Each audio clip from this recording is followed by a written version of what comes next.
E aí, pessoal, tudo bem? Nesse vídeo a gente vai ter uma aula resumo do capítulo 1, lá da certificação 4.0 da CTFL. Aqui nesse canal a gente já teve aulas resumo da versão 3.1.1 e também eu tenho um curso completinho com exercícios resolvidos e muita coisa, tanto da 3.1 quanto da 4.0. Então, se você não conhece, pega os links aqui na descrição, tá bom? Então, vamos dar prosseguimento com o capítulo 1, depois da vinheta. E meu nome é Gustavo Machado, trabalho com teste de software há mais de 7 anos e estou aqui no YouTube ensinando sobre linguagem de programação, teste de software no geral e também automação de teste. Tudo que um QA e um Dev precisa saber. Então, nesse vídeo aqui, vamos dar prosseguimento com o capítulo 1 da certificação 4.0 e a gente tem algumas coisas bem interessantes para ver aqui, tá bom? A gente tem o que é teste, a gente tem por que os testes são necessários, a gente vai falar um pouco de princípios de teste, atividades de teste, tester, papel do teste, tá? Aqui é legal porque a gente tem o tester aqui. Na versão anterior a gente não falava muito, a gente trazia algumas informações, mas a gente não realmente consolidava uma definição. Aqui a certificação 4.0 trouxe. E também de habilidades essenciais e boas práticas no teste, que é uma parte mais de psicologia do teste, né? Então vamos lá. Desse primeiro capítulo, então, a gente vai pegar um pouco de definição sobre o que é teste, tá? Então, da mesma forma que na versão anterior, o Syllabus vem cá e contextualiza para a gente, né? Que um sistema de software é parte integrante da nossa vida, né? Que é muito importante que esteja funcionando, que um software que não funciona corretamente pode trazer uma série de prejuízos, entre elas perda de dinheiro, tempo, reputação comercial e até morte. Então, dentro de todo esse contexto, aí, o teste de software é muito importante, porque ele vem aí para avaliar a qualidade do software, reduzir riscos de falhas em operação também, tá bom? E aí a gente vem conceituar, né, o que é teste, né? Que o teste, por si só, não é só testar. É um conjunto de atividades que a gente está lá para descobrir defeitos, também para trazer qualidade, beleza? E os artefatos que a gente testa é o que a gente vai chamar de objetos de teste, beleza? E também traz outro conceito aqui sobre o equívoco da gente pensar que teste é só teste, né? Não é bem assim, traz um monte de coisa envolvida nessa parte de teste, beleza? Então, além do mais, né, os testes podem ser estáticos, podem ser dinâmicos, tem uma série de testes que a gente pode fazer. Essa parte estático e dinâmico eu acho que a gente vê em outro capítulo, mais coisas, tá bom? E novamente, né, o teste também não é uma tarefa só técnica. A gente não está lá para simplesmente validar requisitos. O teste é muito mais que isso. O teste quer garantir que aquele produto está adequado para o que o cliente precisa, o que o stakeholder deseja, tá bom? Então a gente tem alguns objetivos com o teste, tá bom? Não vou ler todos eles aqui. Isso vai estar lá no curso, você consegue pausar aqui e dar uma lida. Mas o ponto é, alguns objetivos de teste, né? Detectar falhas e defeitos, obviamente. A gente quer abrir falhas e defeitos, a gente quer encontrar problemas, mas a gente também trabalha na questão de redução do nível de risco. Então, são duas coisas muito importantes aqui. A gente descobrindo os defeitos, a gente testando uma grande possibilidade de casos de uso da aplicação, a gente garante que mais dela está funcionando e com isso a gente reduz os riscos, tá bom? E também, claro, muito importante, fornecer informações aos stakeholders, que são as pessoas mais envolvidas, as mais interessadas nesse produto, então a gente quer satisfazer o stakeholder também, tá bom? Obviamente, os objetivos de teste podem variar de acordo com o nível, de acordo com o tipo de teste, mas no geral eles sempre vão estar englobando esses conceitos, né?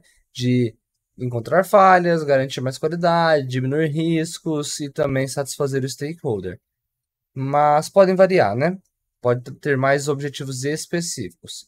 Outro conceito muito importante que a certificação pede, e até para o nosso dia a dia, né? Teste de depuração, o que é isso, tá? O teste, por si só, é o ato da gente validar o produto e ter a possibilidade, né, de desencadear falhas causados por defeitos no software, beleza? Então, essa é a parte de teste. E a gente tem a depuração, que é uma tarefa que pode ser decomposta em mais 3 tarefas, que basicamente consiste em encontrar a falha ou o defeito reportado, analisar a causa e depois eliminá-la, tá? Então, encontrar, analisar e depois corrigir o problema. É isso que seria a depuração. A gente vai poder fazer mais testes de confirmação e regressão depois de corrigido, mas a gente não precisa entrar muito em detalhes aqui. E aqui a gente traz outra definição, né? Para reforçar ainda mais a ideia do porquê o teste é necessário. A gente vai querer trazer a ideia de que o teste vai trabalhar como controle de qualidade, ele vai avaliar escopo, ele vai mitigar riscos, tudo isso para trazer mais qualidade por produto, beleza? Então é mais ou menos isso que a gente tem nesta parte aqui, tá bom? E mais para finalizar ainda, a gente tem bastante coisa da 1.2, na verdade. Contribuições para o sucesso dos testes, né? Então, quando a gente testa e a gente quer garantir que isso aí realmente vai ter um impacto positivo que a gente espera, a gente pode pensar, tipo, o que vai ajudar a gente a testar melhor, né? Então, dentro desse contexto aí, a gente ter artefatos bem escritos, a gente saber bem o nosso objeto de teste, a gente fazer bons testes, tudo isso vai ajudar para a gente ter um sucesso, né? A gente vai contribuir melhor com os testes para o sucesso, tá bom? E também o teste ele acaba fornecendo o meio de avaliar diretamente a qualidade do objeto de teste. Se a gente está testando muito e está encontrando muitos problemas, talvez o objeto não tenha sido desenvolvido com uma grande qualidade, tá bom? Então, a gente tem que tomar cuidado com isso, não é porque a gente está lá para quebrar a aplicação, mas se o teste está encontrando muitos problemas, são problemas relativamente simples, onde a gente tinha isso claramente descrito num critério de aceite, pode ser que não está sendo desenvolvido corretamente, tá bom? Obviamente, os testadores também podem e devem trabalhar em estreita colaboração com o resto do time, o que ajuda a dar aquela conexão de time, né? Aquele sentimento de time e também a gente testar melhor e também os outros desenvolvedores desenvolverem melhor, tá bom? E agora a gente tem um conceito bem interessante sobre garantia de qualidade e controle de qualidade, que a gente não costuma utilizar muito isso no nosso dia a dia, tá bom? Mas é diferente, a gente conceitua de maneiras diferentes. Então a gente tem o QC, né, que é o Quality Control ou controle de qualidade, e o QA, que seria o Quality Assurance ou garantia de qualidade, tá bom? Quando a gente vai para comparar os dois, então o QC ele seria uma abordagem mais corretiva e mais pensando no produto. Então, quando a gente pensa isso, o ato de testar está bem envolvido com a parte de controle de qualidade. Por outro lado, a parte da garantia de qualidade, o QA, ele busca uma abordagem mais preventiva e baseada em processo. Se a gente desenvolve bons processos, naturalmente a gente vai ter um produto melhor. Enquanto o controle de qualidade está mais focado diretamente em ter um produto de melhor qualidade, resolver algum problema que está acontecendo lá, beleza? Então, são algumas diferenças que a gente tem. Outro ponto bem legal que traz aqui é a definição de erro, defeito e falha, tá? Então, a gente precisa saber conceituar isso para a certificação. E o erro seria o equívoco ou uma interpretação errada. Então, você lê o texto e entendeu errado o que deve ser desenvolvido. O defeito é realmente a linha lá, errada, né? O código defeituoso. E a falha é quando a gente clica no botão e acontece a falha lá na nossa frente, beleza?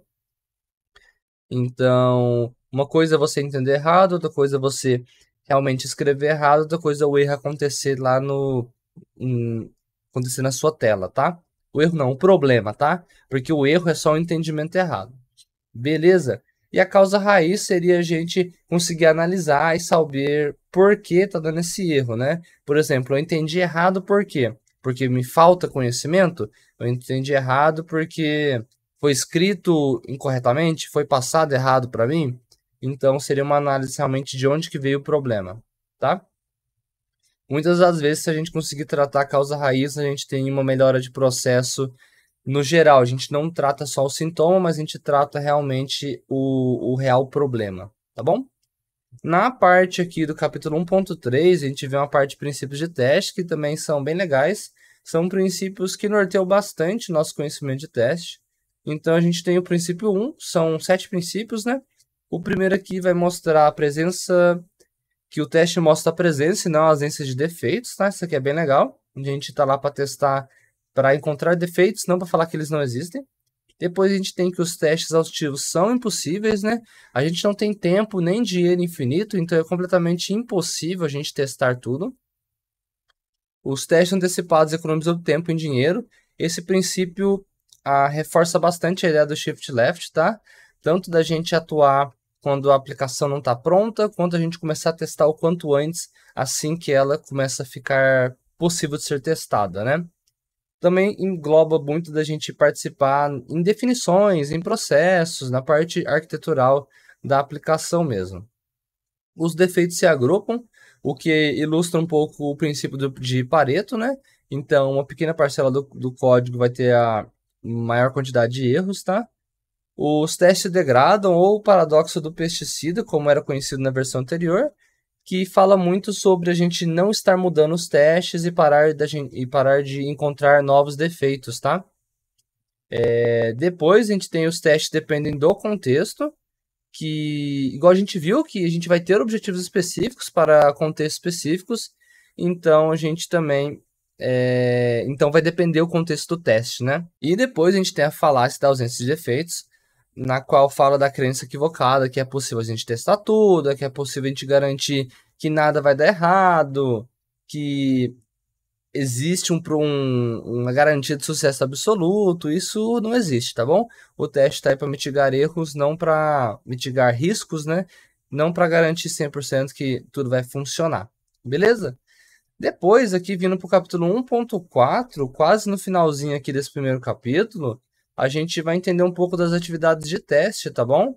Então, é legal a gente entender que não existe um processo universal de teste. No entanto, tem algumas etapas, algumas partes desse processo que basicamente toda empresa, todo time de qualidade de software vai fazer, mesmo que com alguns nomes, algumas ordens diferentes, tá bom? Então, esse conjunto de atividades é o que a gente chama de realmente de processo de teste, que é o que a gente vai falar aqui agora, tá bom? Então, o sílabus põe aqui pra gente que são essas 7 etapas, tá? Que a gente tem que fazer, que é necessário. Então, mesmo que você não use todas, você não concorde com todas, ou que você agrupe algumas aí na sua empresa, para a certificação, use essa como base, porque é assim que vai ser cobrado, tá bom? A gente então tem a parte do planejamento do teste, monitoramento e controle do teste, análise do teste, modelagem do teste. A gente vai ver que a parte de análise e modelagem muitas vezes acaba sendo feita junto. Na verdade, a modelagem e a implementação acaba sendo feito junto. Geralmente onde eu trabalho, a gente acaba fazendo análise, modelagem e implementação, acaba que sendo tudo meio junto também. Depois a gente tem a parte de execução e, por fim, conclusão do teste, tá bom? Então, não necessariamente vai seguir uma sequência lógica, né? Talvez a gente pode ter algumas coisas algumas de forma mais paralela, outras interativas, sendo executada várias vezes, tá bom? Então, o planejamento aqui, vamos ver de forma bem rápida isso aqui. Ele está aqui mais para especificar técnicas e tarefas. A gente vai formular um cronograma para a gente saber ter uma base do que a gente precisa fazer, tá bom?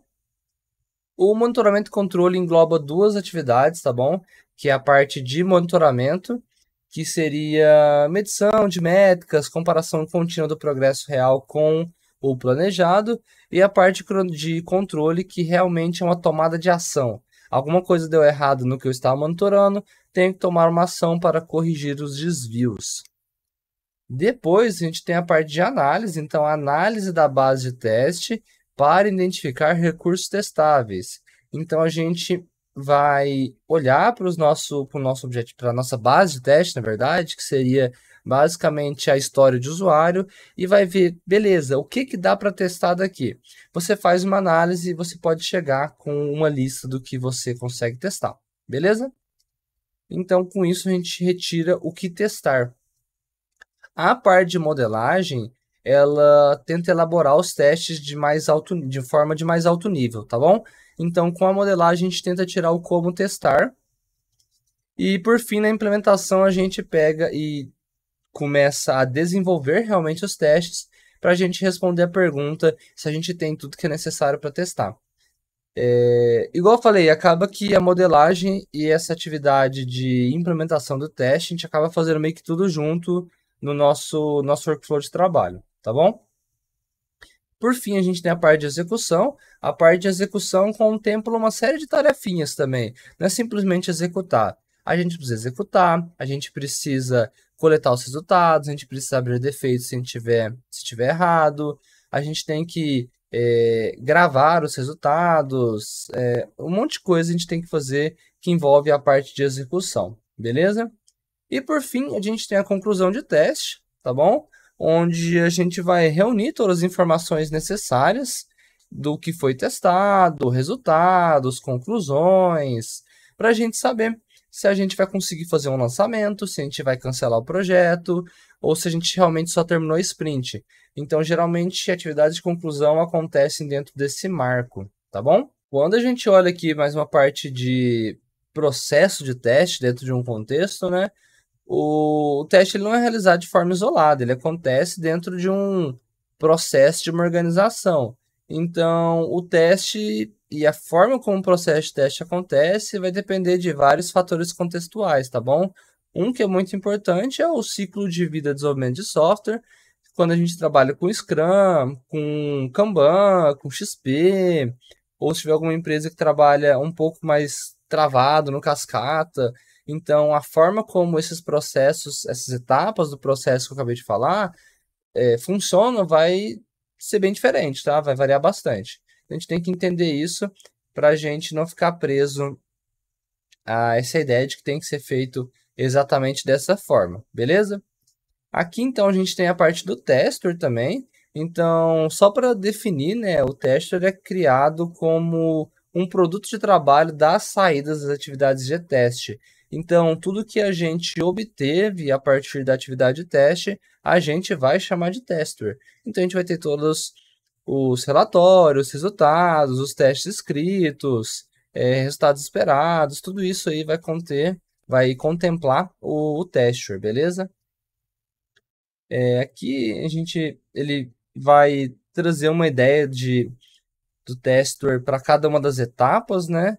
Então, a gente vai ter, por exemplo, o registro os registros, os cronogramas para a parte de planejamento, a gente tem os relatórios de monitoramento, a gente tem as ações tomadas, na parte de análise de teste, a gente teria as condições de teste mais priorizadas, na parte de modelagem, os casos de teste escritos de formas de mais alto nível. Por fim da implementação, a gente teria realmente os testes escritos. Na parte de execução, os testes, o registro dos testes. E, por fim, na conclusão, os relatórios. Então, tudo isso que a gente veio falando que na implementação vou fazer isso, na conclusão vou fazer isso, no teste vou fazer isso, a gente tira os resultados de cada uma dessas etapas e a gente vai ter o tester, tá bom? Outra coisa muito importante que é falado aqui é bastante sobre a rastreabilidade entre base de teste e tester, o que ajuda bastante a gente a saber de onde que os defeitos vieram, qual o defeito que tá conectado com algum teste falhado que eu estou esperando. Então, rastreabilidade é um fator muito importante para a gente quando a gente fala em qualidade de teste, tá bom? Qualidade de software. Também ajuda a gente determinar impactos de mudanças, tá? A gente consegue saber, a gente consegue pelo menos ter uma noção do que vai impactar, do que eu preciso testar novamente, do que esse bug está atrapalhando a gente, tá bom? Falando de papéis do teste, que essa seção não existia aqui, ela estava lá para o capítulo 5, se eu não me engano, e é trazido para cá, é que a gente acaba tendo dois papéis que o sílabus fala, que é a parte do gerenciamento de teste e do testador. Então, quando a gente fala do gerente de teste, essa parte de gerenciamento de teste, a gente estaria falando de um gestor mesmo, de um coordenador de teste que não realizaria essas etapas mais de execução. Estaria trabalhando mais numa etapa de planejamento, monitoramento e conclusões. Então, planejamento, monitoramento e controle, né, e conclusão do teste seria parte do gerenciamento de teste, e a gente teria aqui um testador, mais executor mesmo, que estaria responsável por escrever os testes e depois realmente executar eles. Claro que isso aqui pode variar bastante dependendo do ciclo de vida de desenvolvimento do produto, tá bom? Dependendo de como a empresa lida com isso, vai mudar essa parte aqui também, beleza? E por fim aqui, vindo para essa última sessão traz 3 tópicos, tá? Habilidades genéricas necessárias para teste, abordagem de equipe completa e independência dos testes, tá bom? Nessa parte primeira aqui, está muito voltado, tá, para a comunicação. É muito importante um testador, um QA, saber se comunicar com todo mundo, porque a gente vai ter que fazer uma boa interface com o time de desenvolvimento para conseguir entender o que foi desenvolvido, para conseguir passar os bugs que a gente abriu. A gente também precisa ter uma boa interface com os stakeholders, com a parte de gerenciamento, para a gente conseguir saber o que a gente tem que testar, o que o stakeholder espera, como que a gente vai passar essa informação para eles, do que a gente validou. Então, a parte de comunicação é muito importante, tá bom? Você achou que trabalhar com tecnologia não ia precisar saber conversar. Você está bem enganado, é muito necessário e você precisa saber muito se comunicar, tá bom? A abordagem da equipe completa é uma abordagem que vem lá do Extreme Programming, tá? Do XP, onde a gente tem as equipes multifuncionais, ou seja, um testador, um desenvolvedor, um gerente de projeto, um product owner, todo mundo junto, até no mesmo espaço físico ou virtual, quando a gente tinha mais... Ainda tem, né? Muitas empresas trabalham presencialmente, então a gente teria no espaço físico próximo, o que dá aquela sinergia de time para trabalhar melhor. Então a abordagem de equipe completa traz essa ideia, tá bom? E por fim aqui, a independência dos testes quer trazer a ideia de que um grau de independência em determinados momentos é legal, é bom para o desenvolvimento, porque a gente perde um pouco do vínculo com o produto e alguns vieses que pode acontecer, tá bom? Dentro das independências de teste que a gente tem 4 níveis, tá bom? Então, a gente tem o sem independência, quando a própria pessoa que desenvolve está testando. A gente tem alguma independência quando outra pessoa da equipe está testando. A gente tem uma alta independência quando testadores fora da equipe, mas dentro da organização. Nesse caso aqui, a gente teria meio que times mais separados de desenvolvimento e teste. E depois a gente tem os testadores fora da organização. A gente vai ter uma independência muito alta.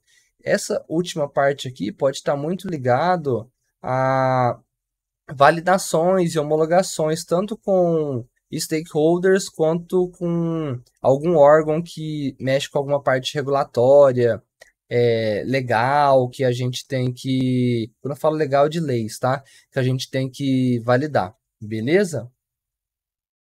E, obviamente, existem vantagens e desvantagens de trabalhar com cada um deles. Quando a gente tem uma independência muito alta, acaba que a gente pode criar gargalos no teste, a gente pode perder um pouco da... Na verdade, os desenvolvedores podem perder um pouco da relação de importância com o teste. E, no entanto, uma alta dependência, uma baixa independência de teste pode fazer com que a gente tenha muitos viés. Então, a gente tem que saber dosar isso aí para a gente usar o melhor das duas abordagens e mitigar a parte ruim de cada uma delas, tá bom? Então, da parte do capítulo 1 é isso. Esse aqui é um resuminho bem rápido. A gente consegue ficar falando bem mais coisas sobre esse capítulo, mas a ideia desse resumo era justamente isso. Se você gostou do que você viu aqui, se você quer aprender mais certificação de teste, eu te convido a você pegar o link que tá aqui embaixo e adquirir o curso que eu tenho da certificação. tanto da 3.1.1 quanto da 4.0, que lá vai ter bem mais exercícios e uma discussão bem mais profunda sobre cada um dos testes, além de que você vai ter também toda a parte para tirar dúvidas comigo e um grupo exclusivo da certificação, tá bom? Então, muito obrigado e até um próximo vídeo.